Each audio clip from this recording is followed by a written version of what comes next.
Hi friends, மகா சிவராத்திரி என்னைக்கு வருதுன்றது பார்க்கலாம். மகா சிவராத்திரி மாசி மாதம் தேய்பிறை சதுர்தசி இரவில் சிவனையும் சக்தியையும் வழிபடும் மிக முக்கிய பண்டிகையாகும். இந்த இரவில் கண் விழித்து 4 ஜாம பூஜை செய்து வழிபட்டால் 3 பிறவியில் செய்த பாவங்கள் நீங்கி முக்தி கிடைக்கும் என்பது நம்பிக்கை. சிவராத்திரி அன்று அதிகாலையிலே எழுந்து நீராடி நெற்றியில் திருநீர் அணிந்து கொண்டு ஓம் நமசிவாய மந்திரத்தை சொல்லி விரதத்தை தொடங்க வேண்டும்.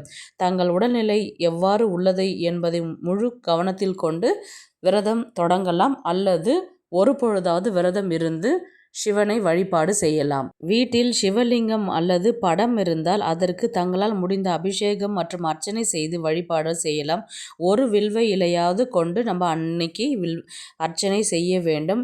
பூக்களில் தாமரை மலர்களை கொண்டு நம்ம அர்ச்சனை செய்ய வேண்டும். முதல் கால பூஜை, 2ஆம் கால பூஜை, 3ஆம் கால பூஜை என்று 4 கால பூஜை நேரங்கள் எத்தனை மணிக்கு செய்யணும், என்ன நெய்வேத்தியம் செய்யணும், என்ன அபிஷேகம் செய்யணும்ன்றதை நான் கிளியராக வீடியோ அப்லோட் பண்ணியிருக்கிறேன். ஒன்ஸ் நீங்கள் செக் பண்ணிக்கோங்க.